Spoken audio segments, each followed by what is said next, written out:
राजेंद्र देवकर, नानासाहेब देवकर, धनंजय गायकवाड, आमच्या डाळज नंबर 3 चे तरुण सरपंच, की ज्या सरपंचांनी कालच असाच एक मोठा कार्यक्रम डाळजला माझ्या हस्ते घेतला आणि 3 डाळज आणि भादलवाडी इथल्या जवळजवळ 51 तरुण मुलांनी काल वाढदिवसाच्या निमित्तानं रक्तदानाचा शिबिराचा कार्यक्रम घेतला होता।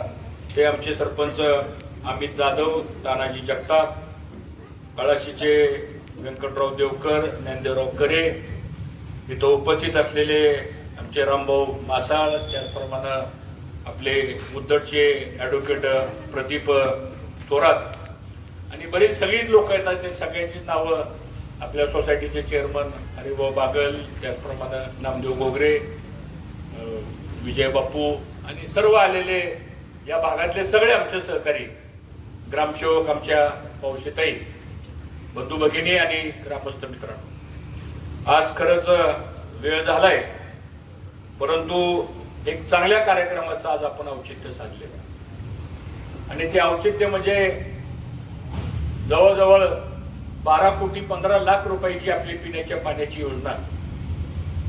या योजनेचं आपल्या सर्वांच्या उपस्थितीमध्ये भूमिपूजन झालं असं प्रथमतः मी या ठिकाणी जाहीर करू इच्छितो आणि याची माहिती गोरे साहेबांनी दिली, उदयसिंह पाटील आपल्या भाषणामध्ये सांगितलं, सरपंचांनी सांगितलं, उपसरपंच रणजितनी पण याबद्दलची माहिती सांगितली। साधारणतः मी मंत्रिमंडळात असताना गावाकरता एक आपण योजना केली, त्यामध्ये गणेशवाडीकरांनी आम्हाला खूप साथ दिली आणि त्या ढेल्यामध्ये, त्या लवणामध्ये आपण एक विहीर पाडली आणि तिथून आपण पाणी आणलं। एक 6 इंची 8 इंचीची पाईपलाईन आपण केली, फिल्ट्रेशनचा प्लांट उभा केला आपण आणि मला वाटतं गेल्या 7-8 वर्षापासून 10 वर्ष झाले असतील त्या योजनेला। ती योजना आपल्या गावामध्ये रात्रंदिवस आज या ठिकाणी कार्यरत आहे। कुणी एमएसएमईचं किंवा त्या पाणी पुरवठ्याचं पैसे न भरता सुद्धा ती योजना अजून चालू आहे। कुणी जर पाणीपट्टी भरली असेल तर हात वर करा, गणपतीच्या मूर्तीच्या समोर मी कुच्छ देऊन त्याचं स्वागत करतो। हे सुद्धा आपल्या गावचं डॉक्टर साहेब वैशिष्ट्यच आहे। पण ती योजना आपण केली, चांगली चालली, आजही चालती, भविष्यातही चालेल। पण ज्यावेळेस सुधारित योजना करण्याचा प्रस्ताव मंजूर झाला, ती 6 कोटीची योजना मंजूर झाली। परत प्रश्न पडला, सगळे आले, आम्ही सगळी ग्रामपंचायतची सगळे मनोज पाटील सगळी बसलो एकत्र, दूध संघात मिटिंग झाली, इथं वर ग्रामपंचायतच्या हॉलमध्ये मिटिंग झाली, माझ्या कार्यालयात मिटिंग झाली आणि मग आपण निर्णय घेतला की योजना आपण थांबवली आणि सुधारित प्रस्ताव तयार केला। मला उल्लेख केला पाहिजे, आजही पाणी पुरवठा मंत्री गुलाबराव पाटील, पक्ष कुठला, सरकार कुठलं, याची काय फार आपण चिंता करायची गरज नाही, पण व्यक्तिगत संबंध आपण गेल्या 30-35 वर्षामध्ये महाराष्ट्राच्या राजकारणामध्ये जे आपण सांभाळलेले आहे, त्याचं एक छोटं उदाहरण भाऊनी त्यांच्या हायस्कूलचं सांगितलं। तसं आम्ही 20 वर्ष सरकारमध्ये असताना, सत्तेमध्ये असताना सुद्धा जी माणसं आज सरकारमध्ये सत्तेमध्ये आहेत, ती माणसं सुद्धा माझ्याकडे काम घेऊन यायची आणि आम्ही त्यांचं काम तो कुठल्या पक्षाचं आहे, विरोधी पक्षाचं आहे का, याचा कुठलाही विचार न करता हजारो कोटी रुपयाची कामं सुद्धा त्या काळामध्ये आमच्या सहीनं आम्ही त्या काळामध्ये मंजूर करून द्यायचो आणि त्यातले एक आमचे गुलाबराव पाटील होते। त्यांना मी फोन केल्यावर म्हणले, तुम्ही कशाला भाऊ येताय, म्हणले तुम्ही फक्त कागदपत्र घेऊन पाठवा। तरी पण आम्ही त्यांच्या घरी गेलो, एक 8 दिवसापूर्वी त्यांचे दुर्दैवानं भाऊ वारले होते, तरी सुद्धा ते आले आणि मग 10 मिनिटांमध्ये त्यांनी सांगितलं अधिकाऱ्यांना, सेक्रेटरींना, मला बाकीचं काही माहित नाही, उद्या सकाळी 10 वाजता माझ्या टेबलवरती फाईल पाहिजे आणि ही 12.5 कोटी रुपयाची जी योजना आहे त्याला मी मंजुरी देतो आणि दुसऱ्या दिवशी सकाळी आपल्याला मान्यता मिळाली आणि आपल्या गावाला 12.5 कोटी रुपये साधारणतः मिळाले आणि त्याचं काम आपण आज मित्रांनो ही योजना करताना रत्नबाबा नगर आगलाय वस्तीचा जो परिसर आहे, तिथं लोकसंख्या खूप वाढली, आता तिथं फिल्ट्रेशनचं स्वच्छ प्यायला पाणी नाही, म्हणून आपण तिथे एक टाकी घेतली 1,20,000ची। ती टाकी होती खरं 50,000 लिटरची, म्हणजे 50,000 काय होणार आहे, मला आठवतंय आम्ही लहान असताना आराध्य भाऊसाहेब आपल्या गावचे ग्रामसेवक होते. त्या काळामध्ये जुनी माणसं आपली होती, दामोअण्णा असतील, गणपतराव असतील, सुरेश बापू तर मला वाटतं 15 का 20 वर्ष गावचे सरपंच होते, 20 वर्ष सांगतो. त्या काळामध्ये ती टाकी बांधली होती जुनी सांगतो, ती पाडली आपण नंतर. परवा मी दुबईला गेलो, त्या आराध्य भाऊसाहेबाचा नातू मला भेटायला आला. काही त्याला ओळखलं नाही सांगतो, कोण आहे, तेवढ्या गर्दीत आला भेटायला. मला म्हणला भाऊ मला ओळखलं का? नाही ओळखलं बाबा. म्हणलं मी आराध्य भाऊसाहेबाचा नातू आहे. म्हणला ही इतकी जुनी माणसं, मला वाटतं आराध्य भाऊसाहेब हे पुरंदर सासवडचे होते, ते आपले इथले नव्हते. पण त्या काळात ती योजना झाली मला वाटतं 72ला, आणि 20-25 वर्ष 30 वर्ष ती योजना आपली गावाची चालली. त्यानंतर दुसरी योजना आपण केली, तीही आज चालू आहे, आणि आता तिसरी योजना आपण करतोय. ती योजना इथून पुढं मी आपल्याला ग्वाही देतो, 50 वर्ष पुढं आपण पिण्याच्या पाण्याची काळजी करू नका, असं नियोजन आपण ह्या माध्यमातून केलेलं आहे. त्यामुळं गोगरे वस्ती, आगलाय वस्ती, बाराव फाटा आणि बागल फाट्याचाही नारळ आज फोडायचा होता, पण तिथल्या जागेचा अजून काही विषय संपला नाही. इथं सगळे आले, त्यांनाही माझी एक विनंती आहे की 1 गुंठा जागा कुठली तरी ऍडजस्ट करून द्या. हाय तुम्हाला त्या पालखी मार्गाचे पैसे फार मिळालेत सांगतो, सगळे बंगलेच बांधलेत, आणि ती माझ्यामुळेच मिळाले तुम्हाला सांगतो. काय एखादा गुंठेने काय फरक पडणार आहे सांगतो. तर ती जागा मिळेल आपल्याला, आणि ती या स्कीम मध्ये गोरेसाहेब कुठे त्यासाठी ती काम चालू करायचं आहे, नाही तर बागलपाटा म्हणायचं आम्हाला वाळीत टाकलं का काय सांगतो. त्यामुळे ते काम हे सगळं आपण या ठिकाणी आपण मंजूर करू, आणि एक चांगल्या पद्धतीने आपल्याला पुढं या योजनेचा फायदा मित्रांनो घेता येईल. त्यात एकच फक्त सूचना आपल्याला आहे की गव्हर्नमेंटने आपल्याला परिपत्रक काढलेलं आहे, आणि ते परिपत्रक म्हणजे आता तसलं परिपत्रक माहितीच्या अधिकार कुणी मागत नाही सोडतो, तर मागितलं पाहिजे. अशोक सरकारने पाणीपट्टीचं काय परिपत्रक काढलंय, घरपट्टीचं काय पत्रक काढलंय, हे कुणी मागत सोडतो तुम्हाला.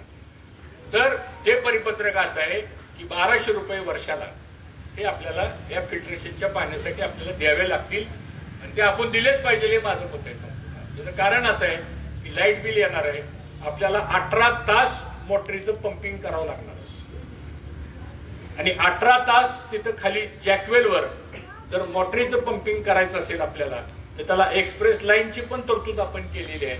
त्यानंतर सोलरचा पण आपण त्याच्यामध्ये तरतूद केलेली आहे. मग थोडाफार लाईटचा भार कमी येईल आपल्याला, पण ज्यावेळेस संध्याकाळी वीज लागेल आपल्याला, त्यावेळेस मात्र आपल्याला एमएससीबीचीच वीज घ्यावी लागेल. दिवसा उन्हामधून तयार झालेली सोलर एनर्जीची वीज आपण वापरू.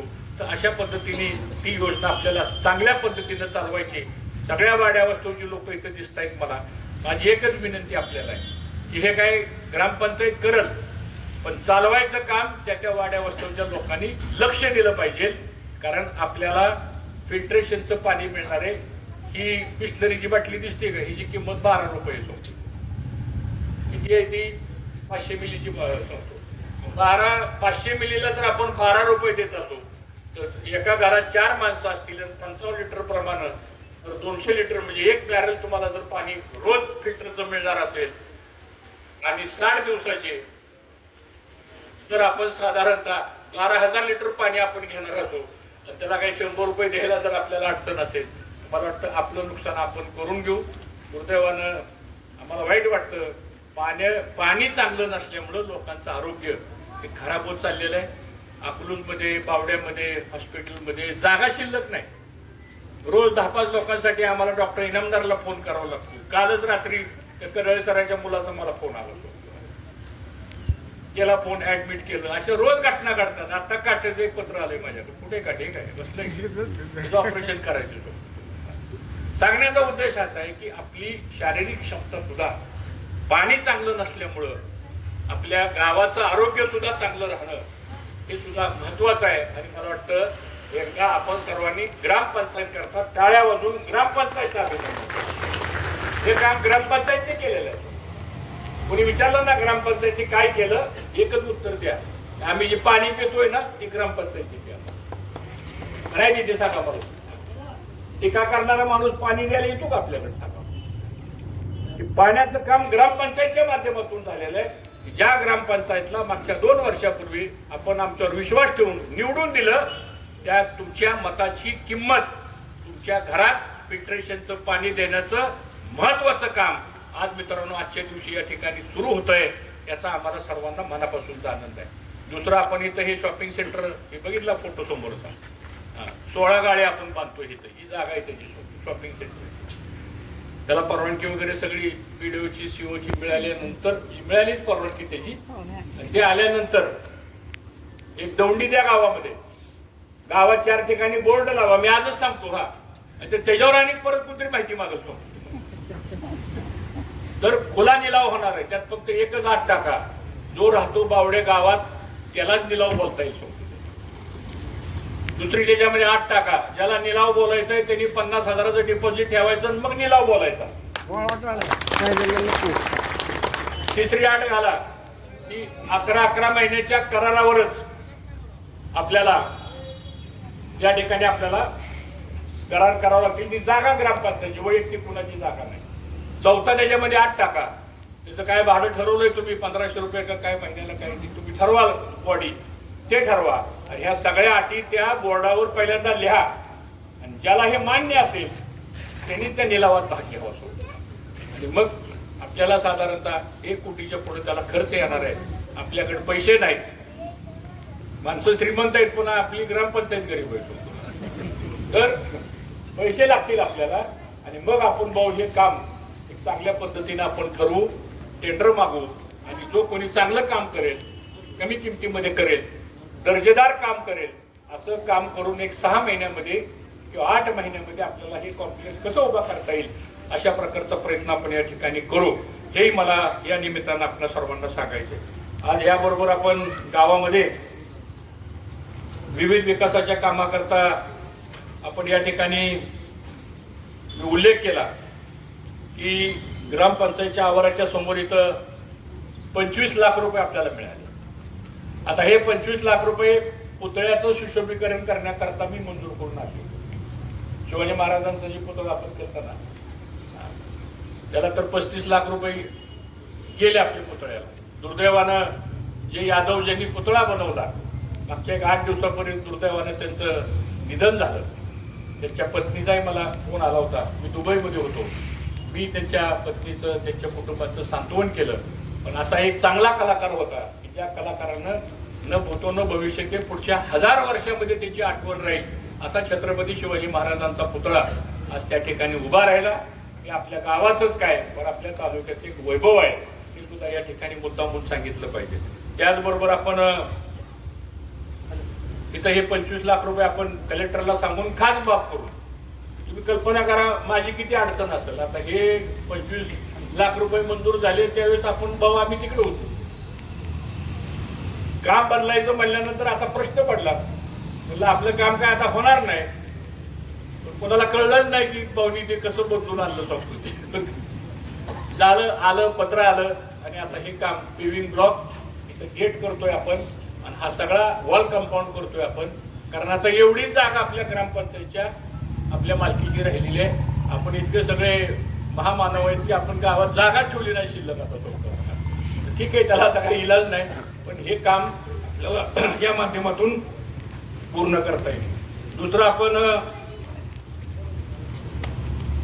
मध्यंतरी दैनिक पुढारीच्या वतीनं उत्कृष्ट सरपंच म्हणून सत्कार करण्यात आला. मला अभिमान आहे की आपल्या गावचे माजी सरपंच किरण पाटील, एकदा टाळ्या वाजवा किरण पाटील, 5 वर्ष चांगलं काम केलं, त्यांना पुरस्कार मिळाला. मागच्या 10 दिवसापूर्वी प्रभातच्या कार्यक्रमाला मला प्रमुख पाहुणे बोलवलं. त्यावेळेस गोतोंडीच्या सरपंचच्या महिला आहेत आणि झगडेवाडीचे सरपंच, या 2 सरपंचांचा सत्कार सुद्धा माझ्या हस्ते त्या कार्यक्रमामध्ये झाला. आणि म्हणून आपल्या गावच्या गावगाड्याचं कामकाज हे चांगल्या पद्धतीने आपण करतो. गावाच्या लोकांच्या विकासाकरता आपण काम करत असतो आणि रात्रंदिवस कुठलीही अपेक्षा न ठेवता लोकांची सेवा करणं या माध्यमातून मित्रांनो आपण हे काम करत असतो. ज्याचा उल्लेख बाह्यांनी भाषणामध्ये केला तो म्हणजे प्रधानमंत्री घरकुल योजना. यामध्ये 441 घरकुल आपली मंजूर आहे आणि 441 घरकुलांचं पत्र वाटप आणि त्यांच्या मंजुरीची पत्र ही आपण दिले 2,10,000 रुपये, मला वाटतं बरोबर आहे मॅडम? 2,10,000 रुपये एका घरकुलाला ही रक्कम मिळते. आणि मला आनंद वाटला की रामोशी समाजातला आमचा एक सामान्य माणूस त्यांनी उत्कृष्ट घरकुल बांधलं म्हणून त्याला पुरस्कार दिला जातो. याचा अर्थ या पैशाचा किती योग्य वापर तो लाभार्थी करतोय हे बघितल्यानंतर मलाही मनापासूनचा आनंद वाटला. शेवटी या महाराष्ट्र राज्यात आपला नंबर आला दुमजली इमारत चव्हाणचा. बघा, दुमजलीचा महाराष्ट्रामध्ये चव्हाणचा पहिला नंबर आलाय. त्याच्याकरता ही कामं चांगल्या पद्धतीने होतात आणि आता ही 441 घरं सुद्धा आपल्याला चांगल्या पद्धतीने बांधता येतील. इथं लक्ष्मण चव्हाणचा आपण आवर्जून या ठिकाणी उल्लेख केला. त्याचबरोबर तालुकास्तरीय ग्रामपंचायत मध्ये उत्कृष्ट घरकुल ज्याने बांधकाम केलं त्या सौ सिंधुताई रामचंद्र चव्हाण यांना सुद्धा पुरस्कार मिळाला. मला वाटतं टाळ्या वाजून एकदा त्यांचं सुद्धा अभिनंदन.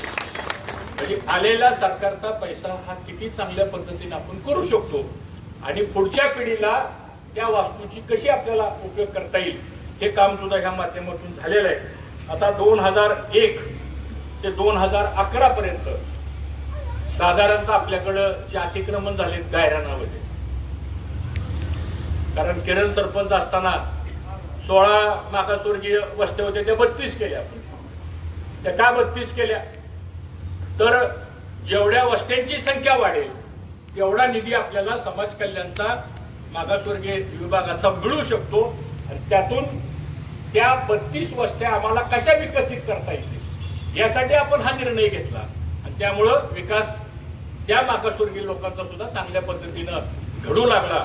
आणि मला सांगायला आनंद वाटतो की आता 2001 ते 2011 या 10 वर्षामध्ये आपल्या गावामध्ये अतिक्रमित 954 कुटुंब आहे.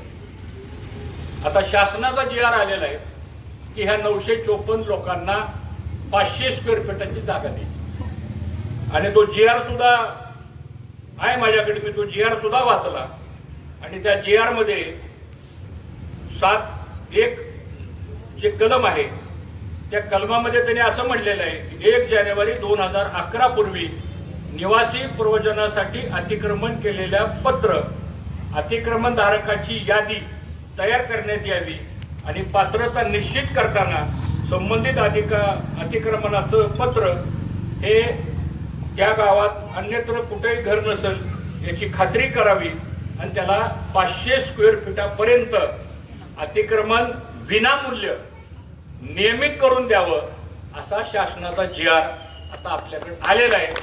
ती GRची प्रत माझ्याकडे आहे. आता हे करत असताना त्याच्यामध्ये 2 अडचणी आहेत. पहिली अडचण अशी आहे की ते म्हणतात की आम्ही जी जागा त्यांनी 4 एकर जागा दाखवली तिथं तुम्ही कॉलनी उभा करा दुसरी. तेच काय म्हणजे नवीन घरकुला करता त्याला कॉलनी करा म्हणून सांगितलं तिने. आता नवीन नियम आला. पण आता ह्या लोकांची घरकुलं जागा जर नावावर करायची असेल तर ह्याच्यामध्ये काही अडचणी आहेत. पहिली अडचण म्हणजे बऱ्याच लोकांनी 500 फुटापेक्षा जास्त जागा ताब्यात घेतलेली आहे. ती सरकार काय मान्य करणार नाही आणि काही ठिकाणचे तुम्हाला वरच्या जागेचे पैसे तुम्हाला सरकारकडे भरावे लागते. मला असं वाटतं की माझं पण हेच मत आहे की जिथं त्यांनी घर बांधलंय आता तिथंच हे नियमित जर आपण करून दिलं तर कायमस्वरूपी आपल्याला त्याचा फायदा होऊ शकेल. आणि तिथं जर त्याच्या नावावर जर 500 स्क्वेअर फीटाची जागा झाली आणि तो जर या घरकुलाच्या यादीमध्ये जर आला तर त्याला पुन्हा तिथं आपण घरकुल देऊ शकतो.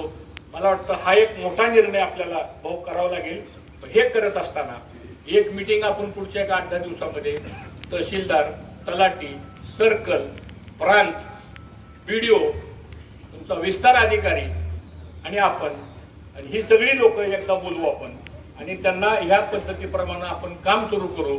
त्यांचे अर्ज घ्यावे लागतील आपल्याला, त्या जागेचे पंचनामे आपल्याला करावे लागतील आणि त्या पद्धतीने जर काम झालं तर किमान 1000 लोकांचं कायमचा जागेचा प्रश्न हा आपल्याला सोडवता येईल. कारण बावडे गावाची ट्रॉपिकल पोझिशन जर बघितली तर ह्या गावामध्ये 40% मजूर वर्ग आहे.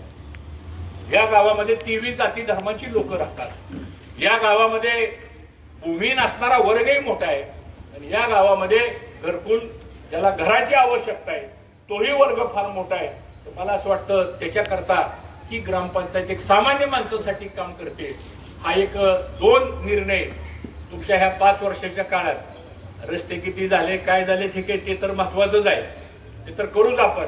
पण सगळ्यात महत्वाचं काम पिण्याचं पाणी आणि राहण्यासाठी घर, या 2 गोष्टी मला असं वाटतं आपल्या ह्या 5 वर्षाच्या कार्यकाळामध्ये सगळ्या बॉडीलाही माझं तेच सांगणं आहे. सगळं काम बाकीचं सोडा, आता तुम्ही ह्या कामाच्या मागं लागा आणि यासाठी तुम्हाला जेवढं सहकार्य लागेल तेवढं सहकार्य आम्ही दिल्याशिवाय राहणार नाही. एवढं मात्र ग्वाही मी आपल्याला सर्वांना या माध्यमातून देऊ इच्छितो. आता हे सगळं झाल्यानंतर आता पेटीएम वर 5 रुपये प्राप्त झाले. आता अजून एक महत्वाचा मुद्दा जो सर्वे झाला आपल्या गावाचा म्हणजे घरकुलाच्या संदर्भात. कारण किरण सरपंच असताना आपण सर्वे केला तो 800 घरकुलाचा सर्वे झाला. ती 800 घरकुलं पूर्वी 400 पूर्ण झाली, आता 432 ला आपण मंजुरी दिली म्हणजे तो कोटा संपला. आता नवीन कोटा आला आणि केंद्र सरकारने एक पत्रक काढलं की आता पंतप्रधान घरकुल आवास योजनेला आम्ही एक्सटेन्शन दिलेलं आहे आणि नवीन अर्ज करा, नवीन सर्वे करा असे एक पत्रक आलं. बऱ्याच गावामध्ये ते पत्र आलेलंही माहित नाही, बऱ्याच गावामध्ये सर्वे करावा लागतो हेही माहित नाही, बऱ्याच गावामध्ये पंतप्रधानांनी योजना पुन्हा 5 वर्षाकरता वाढवली हेही माहित नव्हतं. मला आनंद आहे की आपल्या गावातल्या सगळ्या प्रमुख लोकांना लक्षात आलं आणि त्यांनी मग एकत्र बसले आणि मग सर्वे करायचं काम सुरू केलं. अधिकारी म्हणले सर्वे करायला आमच्याकडे 2 माणसं आहेत आणि आम्ही कधी सर्वे करायचा. मग बायांनी सगळ्यांनी बसून एकत्र करून आपली जी काही 76 घरं 2,10,000 रुपयाप्रमाणे हिशोब करा. माझ्या माहितीप्रमाणे 35 ते 36 कोटी रुपये फक्त आणि फक्त आपल्या एकट्या बावड्या गावातल्या गरजू माणसाला मिळतील. आता ही सुद्धा जर कोणी माहिती मागितली तुम्हाला तर खाली एक ऍडिशनल एक माहिती द्या. काम केलेलं मागत नाही ही ऍडिशनल द्या माहिती समजून.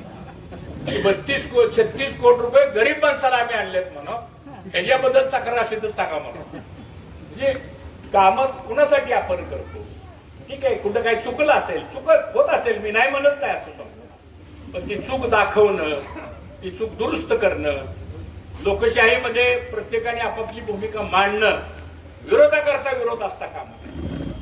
आणि म्हणून एक मोठं काम मित्रांनो आज आपल्या या माध्यमातून इथं झालेलं आहे.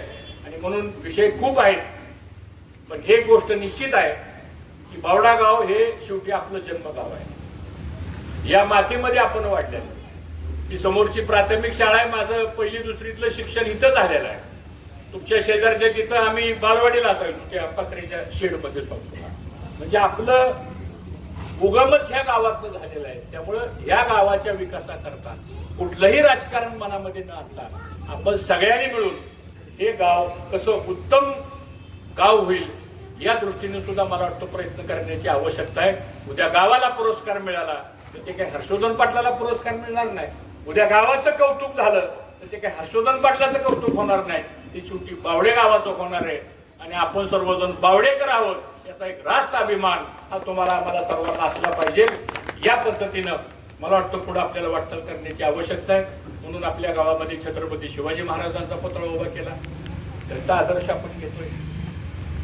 डॉक्टर बाबासाहेब आंबेडकर ज्यांनी समतेचा पुतळा आपण उभा केला, साहित्यरत्न अण्णाभाऊ साठेंचाही पुतळा आपण गावामध्ये उभा केला. अनेक आपल्या जे युगपुरुष आहेत, महापुरुष आहेत, त्यांच्या जयंत्या आपण करतो. आणि एकंदरीत सगळं सामाजिक समतोल ज्याला म्हणतो आपण, तो आपण आपल्या गावामध्ये कायम राखण्याचा प्रयत्न केलेला आहे. आज आपल्या गावामध्ये मंदिरं चांगली झाली. मुस्लिम समाजाचा दफनभूमीचा प्रश्न होता. अशोक भाऊला माहिती, मोठे भाऊ असताना आज त्या पोलीस स्टेशनच्या समोरची जागा हिंदूज बिंदूज आहेत सगळे इथं सांगा. पण आज त्या जागेची किंमत बघितली तर 5 कोटीच्या पुढे जागेची किंमत जाईल. पण ती संस्थेची जागा आपण मुस्लिम समाजाच्या त्या कामासाठी आपण दिली. कलेक्टरकडून खास बाबून ऑर्डर आपण आणली. लिंगायत समाजाकरता आपण त्या ठिकाणी काम केलं. रामोशी समाजाच्या करता आपण त्या ठिकाणी काम केलं. मागासवर्गीय लोकांच्या करता आपण काम केलं. सुतार समाज असेल, लवार समाज असेल, रामोशी समाज असेल, वडर समाज असेल, अनेक जाती धर्माची लोक आपल्या गावात राहतात. पण सगळ्याला बरोबर घेऊन जाण्याचं काम हे खऱ्या अर्थानं आपल्या गावातल्या लोकांनी केलेलं आहे. आणि म्हणून आज आपलं गाव हे सर्व धर्म समभावाच्या विचारातून आपण पुढे जातोय. व्यवसाय, व्यापार, उद्योग, धंदे करण्यामध्ये कधी कोणाला कोणी अडथळा आणला नाही, कधी कुठल्या व्यापाऱ्याला त्रास दिला नाही, न कधी कोणावर अन्याय आपण घडू दिला नाही. हे खऱ्या अर्थानं गावाचं गावपण हे सांभाळण्याचं आणि जोपासण्याचं काम आपण केलं. करायला गेल्यानंतर फार अवघड असतं, बोलणं फार सोपं असतं. आणि म्हणून हे सगळं करत असताना आता या पुढच्या काळामध्ये आपल्याला जर बघितलं आपण शिक्षणाची सोय सुद्धा, गावाला शिक्षणाची सोय चांगली झाली. कधी विचार केला आपण? आज इथं आपल्याकडे एक सेमी मराठी इंग्लिश मीडियमची शाळा आपण चालू केली. मी काल माहिती घेतली, 750 ऍडमिशन झालेत तिथं. कुणाची मुलं आहेत ती सांगा मला? गोरगरीब कष्ट करणाऱ्या लोकांची मुलं आहेत. आज आपल्याकडे प्राथमिक शाळा ग्रँटेबल करून आणली आपण, आम्ही मंत्रिमंडळात असताना.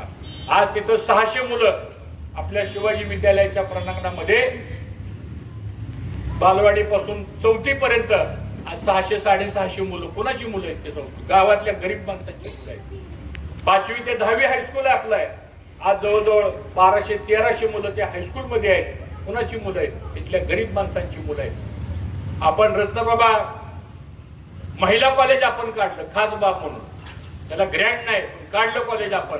लक्षात आलं आमच्या, कारण आपल्या गावातल्या मुली आई वडील त्यांना इंदापूरला अकलूजला पाठवू शकत नाही. पण त्या मुलींची शिकायची इच्छा आहे, त्या मुलींच्या आईंची आपल्या मुलीला शिकवायची इच्छा आहे. पण परिस्थिती नाही, परवानगी नाही. आपण इथं चालू केलं. पहिल्या वर्षी 300 मुली आल्या, 400 मुली आल्या. पुन्हा आम्ही ते को एज्युकेशनची परवानगी त्याच्यामध्ये आणली. आणि आता 750 ते 800 मुलं आर्ट, सायन्स, कॉमर्स कॉलेजला आपल्या गावामध्ये, आपली गावातली मुलं आज या ठिकाणी शिकतायत. क्रॉप सायन्स आपण काढलं. त्याचबरोबर मागासवर्गीय वसतिगृह आपण काढलं. ते काय सांगतो मी, आज इथं जवळजवळ 5,500 ते 6,000 मुलं आज आपल्या कॅम्पसमध्ये या ठिकाणी शिक्षण घेत आहेत. आणि त्याचा परिणाम असा झाला की आपल्या गावातली काही मुलं आता IAS व्हायला लागली, काही मुलं IPS व्हायला लागली. आणि शेकडो मुलं आपली महाराष्ट्र पब्लिक सर्व्हिस कमिशन मध्ये सिलेक्ट व्हायला लागली. हे कशाचं प्रतीक आहे? तर ह्या गावातल्या कर्तृत्व मातीचं प्रतीक आहे. ज्या मातीमधून उगवलेले आपण माणसं आहोत, त्यांनी ह्या सगळ्या गोष्टी मित्रांनो केलेल्या आहेत. आणि म्हणून गावाचा विकास हा काय नुसता पारावर बसून गप्पा मारून होत नसतो. सांगतो, त्याला रक्त वाचावं लागतं, त्याला वेळ खर्च करावा लागतो. वेळ प्रसंग पडली तर त्याला आर्थिक झळ सोसावी लागते. आणि म्हणून आज गावची यात्रा असेल, गावची मंदिरं असतील, या सगळ्या गोष्टीच्या माध्यमातून या ठिकाणी केलं. आता इथं आपल्या गावात एक आपण कमान बांधली. आता कमान ठीक आहे, मी बांधली म्हणून मला सांगण्याची आवश्यकता नाहीये. पण आपल्या गावाला यशच नव्हती. होती यश सांगा मला? कधी तर जुनी यश पडली होती सांगतो, जुनी लोक सांगतील सांगतो तुम्हाला. पण आपण निर्णय घेतला आणि ती आज 17-18 लाख रुपये खर्च करून, ती काय पैसे ग्रामपंचायतीच्या कुठल्या योजनेमध्ये नाही दिलेले, पण एक गावचा एक नागरिक म्हणून माझं कर्तव्य असं आहे म्हणून आपण कैलासवासी शहाजी बापूंच्या स्मरणात आपण ती कमान त्या ठिकाणी बांधून दिली. आणि आज गाव त्या कमानीतनं त्या ठिकाणी एंटर करतंय. त्याचं कारण असं आहे, शेवटी आपल्या गावाचं वैभव आहे. उद्या जर माझ्या प्रपंचामधून 2 पैसे देण्याची माझी क्षमता असेल, तर गावाच्या विकासाकरता मी का करू नये हा विचार सुद्धा मला असं वाटतं प्रत्येकाने जर केला तर ह्याचा गावाच्या विकासाला निश्चितपणानं चांगला लाभ झाल्याशिवाय राहणार नाही. हे मला प्रामुख्याने या ठिकाणी सांगायचंय. आता एक नवीन पोलीस स्टेशन आपण 4 कोटीचं मंजूर केलेलं आहे. मी जाणार आहे राज्याच्या मुख्यमंत्र्यांना भेटायला, कारण ते राज्याचे गृहमंत्री आहेत.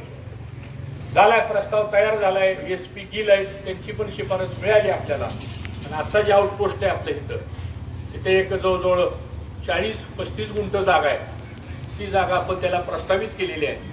आणि माळेगावला जर कधी कुणी गेलं आणि तिथं जे पोलीस स्टेशन बांधलंय माळेगावला, आम्हाला पण जात असेल कारण त्याचं आंदोलन होतं, तर ते पोलीस स्टेशन तर तोच प्लॅन आपल्या इथं होणार आहे. आणि एक पोलीस स्टेशन झाल्यानंतर मग कुठंतरी थोडंसं महिलांनाही त्याचं संरक्षण मिळेल आणि येणाऱ्या पुढच्या काळामध्ये सुद्धा कायदा आणि सुव्यवस्था सुद्धा आपल्या गावाच्या दृष्टीनं चांगली राहणं ही गावकऱ्याचं सुद्धा काम आहे.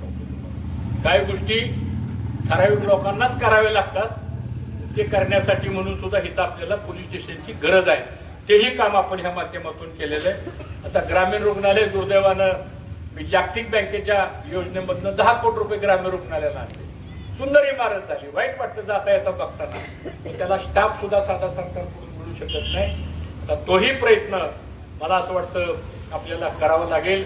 आंबेडकर साहेब त्यांच्याकडे ते खातं आहे आणि म्हणून मी कोल्हापूरचा पालकमंत्री असताना त्यांनाही त्या काळात मी फार मदत केली.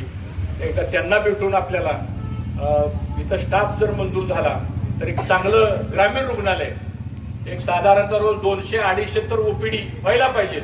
डॉक्टर बेलेकर असताना इथं 200-250 लोकांना रोज इथं ओपीडी असायची. आणि काय आजार झाला तर त्यांनी असं मुठभर गोळ्या द्यायचे, त्यात 5 रंगाच्या गोळ्या असायच्या, कुठल्या कारण लागू होईना समजा. पण आजार बरा व्हायचा. सांगण्याचा उद्देश असा आहे की आपल्याला ह्याही गोष्टीकडे सुद्धा लक्ष देण्याची गरज आहे. मी आताच भाऊला म्हणत होतो ही पीएससीची जागा आता बंद पडली, ह्याच्यावर कोणाचा डोळा असेल बघा ह्या जागेवर. त्यामुळे आजच मी सांगू शकतो की ती आम्ही प्रयत्न करू. जयकुमार गोरे त्या खात्याचे मंत्री आहेत, काल आलते ते आहे, त्यांची माझी चांगली ओळख आहे कारण आम्ही बरोबर काम केलेलं आहे. त्यांना भेटून ती जी जागा आहे ग्रामपंचायत, ती पीएससीची जागा, ती सगळी जागा ती ग्रामपंचायतच्या नावावर करायची आपल्याला, कोणाच्या व्यक्तिगत नावावर नाही. आणि ग्रामपंचायतच्या नावावर ती जर जागा झाली आपल्याला तर आपल्याला पुढं तिथं काही आपल्याला कमर्शियल कॉम्प्लेक्स म्हणा किंवा काही गोष्टी आपल्याला तिथं करता येतील, हे मला मुद्दा म्हणून या ठिकाणी आपल्याला सांगायचंय. आणि म्हणून तरुण वर्ग आपल्या गावात आता फार वाढायला आणि गावाच्या 2 गरजा डॉक्टर साहेब महत्वाचे आहेत. ते म्हणजे आरोग्य चांगलं राहायचं असेल तर व्यायाम रोज केलाच पाहिजे. ते करायचे कशासाठी? सगळं विकास होईल आणि आपलं शारीरिक क्षमता जर आपली नसेल आणि सगळं जर त्या हॉस्पिटलची भरती करायची वेळ आली तर काय त्या जीवन जगण्यात तरी काय अर्थ आहे. आणि पण आज आम्ही हायस्कूलवर एक चांगलं ग्राउंड 400 मीटरचं ग्राउंड, त्याला खर्च येणार आहे. मध्ये ज्या जुन्या बिल्डिंग बांधलेल्या आहेत ते आता रिपोर्ट आलाय की त्या बिल्डिंग म्हणजे आता आपल्याला डिमॉलिश करावे लागतील, पण ती पर्यायी व्यवस्था होईपर्यंत आपल्याला तिथं हात लावता येत नाही. आणि त्या जर तिथल्या मधली थोडीशी जागा मोकळी केली आणि छत्रपती शिवाजी महाराजांच्या पुतळ्याच्या मागं एक 400 मीटरचा ट्रॅक हा आपल्याला करायचा आहे. आणि तिथं व्यायाम करताना, तिथं ॲथलेटिक्स किंवा असे काही गेम खेळताना प्रत्येक मुलाला किंवा मुलीला व्यायाम करताना थकवा येणार नाही, कारण त्यांनी शिवाजी महाराजांकडे बघितलं तर थकवाच येणार नाही. सांगतो या पद्धतीने आपल्याला ते काम आपल्याला उभा करायचंय. एक चांगली जिम आपल्याला आपल्या गावामध्ये सुद्धा आपल्याला चांगल्या पद्धतीने प्रोफेशनली चालू करायची. आणि ती जिम करताना सुद्धा दुपारच्या वेळेमध्ये महिलांच्या करता एक वेगळा टायमिंग त्याच्यामध्ये आपल्याला ठेवावं लागणार आहे. आणि जेणे प्रकारे 200-400 तरुण मुलं त्या ठिकाणी आली पाहिजे आणि शारीरिक क्षमता आपली निर्माण झाली पाहिजे. त्यातून वेगवेगळ्या स्पर्धात्मक परीक्षेमध्ये सुद्धा आपला नवीन वर्ग हा पुढे आला पाहिजे. हे सुद्धा दृष्टी आमच्या सगळ्यांच्या समोर आहे. एक नवीन अभ्यासिका ही एक संकल्पना आम्ही शिवाजी एज्युकेशन सोसायटीमध्ये घेतलेली आहे. थोडं आमच्याकडून ते काम राहिलेलं आहे, पण एक 100 मुलांची जर अभ्यासिका थोडंसं एअर कंडिशन वगैरे करून त्या मुलांना रात्रंदिवस आपल्याला चांगल्या पद्धतीनं त्यांना त्या ठिकाणी अभ्यास कसा करता येईल, संध्याकाळी 6 ते सकाळी 6 पर्यंत त्यांनी स्पर्धात्मक परीक्षेमध्ये, कारण घरी कोणीच अभ्यास करू शकत नाही, कोणाचं लहान घर असो मोठं घर असो, घरात 4 माणसं असली तर मग टीव्ही चालू असतो, पुन्हा 4 माणसांचे 4 मोबाईल चालू असतात. आणि पुन्हा घरात टीव्ही लावताना सुद्धा भांडणं होतात. घराची महिला म्हणते मला ती सिरियल बघायची, तरुण मुलगा म्हणतो मला हा पिक्चर बघायचा आहे. आणि मग झाला अभ्यासाचा बट्ट्याबोळ झाला. ते बिचाऱ्याचं तरुण मुलाचं शिक्षण सगळंच आहे, पण अभ्यास करायला तिथं जागा नाही, त्याला एक शांतपणा लागतो. मला असं वाटतं ते सुद्धा अभ्यासिकेचं काम या माध्यमातून आपल्याला मित्रांनो करावं लागणार आहे. हे प्रामुख्यानं मला या ठिकाणी सांगायचे. वॉटर सप्लायच्या स्कीममध्ये अजून एक आम्ही 5-5.5 कोटीचा सुधारित प्रस्ताव गोरे साहेब आपल्याला करायचा आहे. झालंय आपली तयारी. एक नवीन अजून एक टाकी बांधायची इथं आपल्याला, आणि फिल्ट्रेशनचा जो प्लांट आहे त्याची कॅपॅसिटी वाढवायची आपल्याला. तर ह्या 2 गोष्टीला अजून 5-6 कोटी रुपये लागतील. म्हणजे हे 12 कोटी आणि ते 6 कोटी म्हणजे 18 कोटी, म्हणजे 2075 पर्यंत बाबूशेठ आपण असू नसू पण तोपर्यंत व्यवस्था ही उत्तम पद्धतीने होईल अशा प्रकारचं काम आपल्याला या माध्यमातून करायचंय. हे मला मुद्दामून या ठिकाणी सांगायचंय. आज इथं आपण सर्वजण आलात, इथं उल्लेख अशोक भाऊंनी केला आपल्या 2 साखर कारखान्याचा. मेरा भीमा सहकारी साखर कारखाना तुमच्या सगळ्याच्या प्रयत्नामुळं आपण उभा केला. मधल्या काळामध्ये राजकीय स्थित्यंतर झाली, राजकीय किंवा राजआश्रय असल्याशिवाय ह्या संस्था चालत नाही. आपल्याला आजपर्यंत अडचण का आली नाही? 2014 पर्यंत आपल्याकडे सत्ताच होती, त्यामुळं कामं नुसत्या फोनवर नुसत्या नावावर होत होती. नंतरच्या 10 वर्षाच्या काळामध्ये ठीक आहे, राजकारणामध्ये काही निवडणुका येतात जातात, कमी जास्त प्रमाण घडत असतं, पण त्याची चिंता हर्षवर्धन पाटलांनी कधी आयुष्यात केली नाही. मी करणार बी नाही त्याची चिंता. पण ह्या संस्था ज्या आहेत त्या चालवायच्या असतील आपल्याला चांगल्या पद्धतीनं, तर आपणही काही स्वयंशिस्त पाळली पाहिजे. आपणही त्या संस्थेबद्दल वाईट बोललं नाही पाहिजे. आपणही त्या संस्थेबद्दल, कारण की रुजीरोटी आपली आहे. तुमच्या घरात जर तुम्ही गॅस पेटवला आणि दूध जर वाया गेलं त्या गॅसवरनं, तर त्या गॅसला शिवे देता का तुम्ही? नाही देत ना. लगेच फडकं बिडकं आणून दूध पुसून बिसून सगळं स्वच्छ करता का? तिथं तुमचं पोट चालतं त्याच्यावर.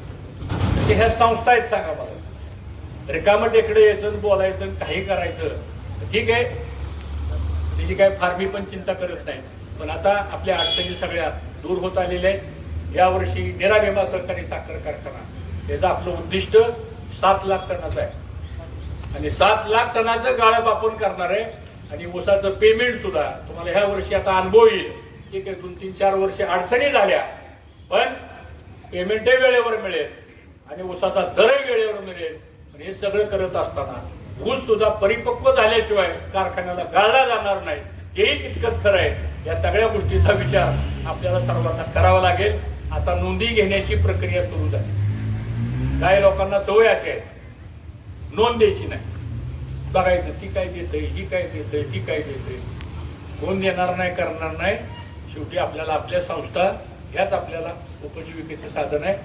कारखान्याचा टर्नओव्हर 400 कोटीचा आहे. कारखान्याचं पेमेंट झालं तर त्याचा सगळ्यात पहिला परिणाम कुठं दिसतो? तर बावड्यातल्या बाजारपेठेत दिसतो. बरोबर बाबूशेठ? लगेच गिरायक वाढतं. तुटी टपरीवाली, हॉटेलवाली, पानटपरीवाली. मला असं वाटतं की ह्या सगळ्या पद्धतीने आपण करू. नियोजन चांगल्या पद्धतीने झालेलं आहे.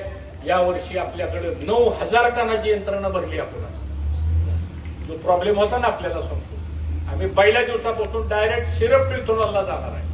आणि सिरप इथेनॉलला गेलं तर आपला कारखाना 6,000 टनांनी चालतो. आणि 120 दिवसामध्ये 7 लाख टनाचं गाळप कसं होत नाही ते आपण बघू. तुम्ही फक्त धोरणाला साथ द्या. तुम्हाला दर द्यायची जबाबदारी हर्षवर्धन पाटलाची राहील, एवढी ग्वाही मात्र आपल्याला. आणि म्हणून त्याच पद्धतीने कर्मयोगी साखर कारखान्याच्या बाबतीत सुद्धा त्याचाही खुलासा करणं इतकं गरजेचं आहे. अशोक भाऊनी विषय काढला. एक पहिला प्रयोग करतोय आपण महाराष्ट्रामध्ये नाही पण देशामध्ये सांगतो, कारण तो कारखाना आर्थिक अडचणीमध्ये आला. तो का आला? म्हणजे अनेक कारणे आजूबाजूला खाजगी कारखाने झाले आणि त्या कारखान्याचा break even point 9 lakh ton crushing झाल्याशिवाय त्या कारखान्याचा ब्रेक इव्हन पॉईंट येतो. आणि म्हणून आपण एक पहिला केला की मी सहकार मंत्री असताना कायद्यामध्ये आपण एक बदल केला होता. आणि सेक्शन 20, जर कोणाला कायद्याचा अभ्यास असेल तर करा. सेक्शन 20 मध्ये कॉलॅबोरेशनचा एक कलम आहे, ज्याला मराठीमध्ये आपण सहयोगी म्हणतो, सहयोगी. त्या पद्धतीने आपण तो निर्णय आपण केलेला आहे. आणि एक सहकारी संस्था अशीच राहणार आहे, म्हणजे कारखान्याचं भाऊंचं नाव कायम राहणार आहे, त्यात काय बदल नाही. कारखाना सहकारामध्ये कायम राहणार आहे. जे 34,000 शेतकरी ऊस घालतात सभासद आहेत ते कायम राहणार आहेत आणि जे कामगार आहेत 1174 कामगार तेही कारखान्यामध्ये कायम राहणार आहेत. अशा पद्धतीचं पहिला प्रयोग आहे की सहकारी संस्थेमध्ये खाजगी गुंतवणूक ही सहकारी संस्थेमध्ये आपण आणणार आहे आणि त्यातून ती सहकारी संस्था कायमस्वरूपी शेतकऱ्याच्या मालकीची राहणार आहे. असा एक नवा प्रयोग आपण कर्मयोगी साखर कारखान्यामध्ये करतोय. हे मला आपल्या सर्वांना मुद्दाम सांगायचं. आता बसले बसले माणसं काय बी ऊस घालत नाही तिथं सगळ्यात पहिली बोलतात सांगतो तुम्हाला. एकदा होऊ द्यावं सगळं हे कारखान्याचं. एकदा माझ्याकडे बी यादीच आहे सांगतो कुणी कुणी आमची बदनामी केलेली सगळं मला माहिती आहे. सांगा मला एक तर रक्ताचं पाणी करून आपण कल्पना करा 11 वर्ष सत्ता नाही 1000 कोटीची कारखानदारी चालवणं सोपं आहे काय? तुला तुझ्या घरातल्या जायला तुझं बांध पडलं तर तुला दुरुस्त करता येत नाही. त्याने मात्र यायचं काही बोलायचं सांगतो. बोलायला सुद्धा एक अर्थ असतो. सगळ्याला बोलता येतं कुणाला बोलता येत नाही. मला तर फार बोलता येतं सांगतो. पण आपण या गोष्टी म्हणतो ठीक आहे जाऊ द्या. आज अडचणी होत्या. आज ह्या सगळ्या स्पर्धेमध्ये सहकार्यातल्या संस्था जर राहिल्या तर तुम्हाला किंमत आहे. नाहीतर दलाल आणि एजंट झालेत आता काही लोक सांगतो तुम्हाला. म्हणून या पद्धतीने आपल्याला पुढे जायचंय. एक लक्षात ठेवा आता इथून पुढे कर्मयोगीचं गाळप आम्ही या वर्षी 12 लाख टनाचं गाळप करणार आहे. गाळच कारखान्यावर होतो मी 450 लोकांची एक करार झाले. ऊसाची नोंद 8 दिवसामध्ये कर्मयोगी साखर कारखान्यामध्ये आहे. तिथं आमचा अमित जाधव आहे. त्याला माहिती काल काय परिस्थिती डाळसला काल सगळ्या शेतकऱ्यांनी ऊसाच्या नोंदी दिल्या आपल्याकडे. सांगा सगळ्या लोकांना माहिती आहे की हे आपलं चाललं पाहिजे. पण ठराविक लोकांना असं वाटतं की तुम्ही काय आज इथं उत्तर देणार नाही पण योग्य वेळी त्याचं उत्तर मी दिल्याशिवाय पण राहणार नाही. हेही मला या निमित्तानं सांगायचं. कारण शेवटी त्या संस्था आपल्या मातृ संस्था आहेत. त्या चालवायच्या असतील आपल्याला तर एका बाजूला राजाश्रय लागतो. दुर्दैवानं तो आपल्याकडे आज नाहीये. पण अशाही प्राप्त परिस्थितीमध्ये सुद्धा त्या पुढे नेण्याचा प्रयत्न आपण या ठिकाणी केला. आणि म्हणून एक वेळ आमच्यावर प्रेम करू नका पण त्या संस्थेवर प्रेम करा. कारण ती रोजीरोटी आपली आहे. त्याच्यावर आपला प्रपंच चालणार आहे. दुर्दैवानं आपल्या भागातल्या लोकांना स्वार्थ कशाचा हे कळत नाही. प्रत्येक ठिकाणी राजकारण आणायचं नसतं. सांगा मला ठीक आहे. उद्या ज्याला 3 वर्षांनी निवडणूक ग्रामपंचायत बावड्याची लागली बघून काय करायची त्याची काय चिंता करायची. कारण आज राजकारण आणायची काय गरज आहे का? काय कुठे असू द्या. उद्या एखादी कारखान्याची निवडणूक लागली तिथं काय कुणाला उभं राहायचं ते उभं राहू द्या. तिथं बघू आपण. पण ते करायचं नाही आणि मात्र संस्थेला बदनाम करायचं. काहीतरी विषय लोकांच्या पुढे आणायचे. काहीतरी चुकीच्या पद्धतीनं तक्रारी करायच्या. यातून मला असं वाटतं नुकसान आपण आपलं करून घेतोय. व्यक्तिशः मला माझी काही अडचण नाही ह्याच्यात. सांगा माझी काहीच अडचण नाही. म्हणून ह्या सगळ्या संस्था आपल्याला पुढं चांगल्या पद्धतीने चालवायच्या. आज आपल्याकडं शिक्षण संस्था जर बघितल्या आपण सांगा बरं आज वाईट वाटतं आम्हाला काय या 10-11 वर्षामध्ये ह्या तालुक्यामध्ये रचनात्मक काम काय झालं एवढं सांगा बरं. सांगा कोणी सांगावं. कुठे एखादी शाळा निघाली, कुठे एखादं हायस्कूल निघालं, कुठे एखादी नवीन अंगणवाडी निघाली, कुठे एखादं ITI निघालं, कुठे एखादं कॉलेज निघालं. काय निघालं काय 10-11 वर्षाच्या काळात? काही नाही. आज इथं बघा SB पाटील आपलं इंदापूरला आहे. या वर्षी रेकॉर्ड ब्रेक झालंय. 320 जागा आम्हाला इंजिनिअरिंगच्या भरायच्या. मेरिट वरती अलॉटमेंट 436 जागेचं झालं. बोर्ड लावलाय आम्ही बाहेर ऍडमिशन बंद झाले. NTच्या मुलाकरता एक वसतिगृह काढला आपण. 100 मुलांचं वसतिगृह. 76 मुलं आली. गोरगरीब मुलं आहेत. त्यांना फी नाही. कुणाची मुलं आहेत? NT समाजाची मुलं आहेत. असल्याली तर NT समाजाची काय पालक सांगतो. विचार करा हा कोण करता या गोष्टी. सांगा तिथं आज CBSEची इंग्लिश मिडियमची शाळा केली. 1100 मुलं आहेत तिथं शाळेमध्ये. कुणाची मुलं आहेत ती? आपल्या गोरगरीब लोकांची मुलं. डिप्लोमा आहे. डिप्लोमाला 380 जागा आहे. सगळ्या जागा भरल्या. आता 5200ची स्ट्रेंथ तिथं झाली. इंदापूर शिक्षण प्रसारक मंडळामध्ये 18,000 मुलं शिक्षण घेत आहेत. बावड्याच्या शिवाजी एज्युकेशन सोसायटीमध्ये 9,500 ते 10,000 मुलं शिक्षण घेत आहेत. सगळ्याची गोळाबेरीज केली तर 35,000 ते 40,000 डॉक्टर साहेब मुलं आज आपल्या कॅम्पसमध्ये शिक्षण घेत आहेत. मला सांगा ही 40,000 मुलांचं भवितव्य कोण घडवतं? विचार केला आपण हा? उद्या जर ह्या 40,000 मुलांना जर तो स्कोपच मिळाला नसता प्रवेश घेण्याच्या बाबतीतला तर किती लोकांची ऐपत होती पुण्याला आणि मुंबईला मुलं शिकायला घालायची. मग ह्या सगळ्या गोष्टी ज्या आहेत थोड्या प्रत्येकाने जरा आत्मपरीक्षण केलं पाहिजे. उगाच विरोधाकरता विरोध खरंच करू नका. आणि आपल्या गावाचं वैशिष्ट्य आहे, आपल्या गावामध्ये कधी आपण असला द्वेष मत्सर, आता भाऊ माझ्या विरोधात 32 वर्ष माझ्या विरोधात लढले. राजकारणामध्ये मी त्यांना कधी कुठलं पद मिळवून दिलं नाही आणि त्यांनी मला कधी राजकारणामध्ये विरोध करण्यापासून कधी ते थांबले नाही. झाला विरोध झाला पण वैचारिक लढा होता आपला.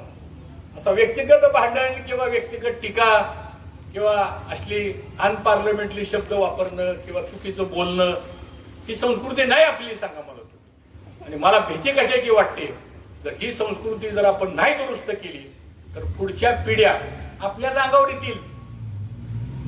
आज बघतोय आम्ही घराघरामध्ये थोडं बोललं तर ती पोरगा लगेच चेहरा दिसतोय सगळा नरेंद्र मोदींसारखा बरं का, गाडी मी म्हणलं एक काम करा. काय म्हणजे इथं 2-2.5 हजार महिला बसल्या, 1,500 4,000 लोक होती काल तिथं. मी म्हणलं माझी एक विनंती महाराज तुम्हाला, तुम्ही म्हणलं आम्हाला पुढच्या महिन्यात 1-2 तासाची वेळ द्या.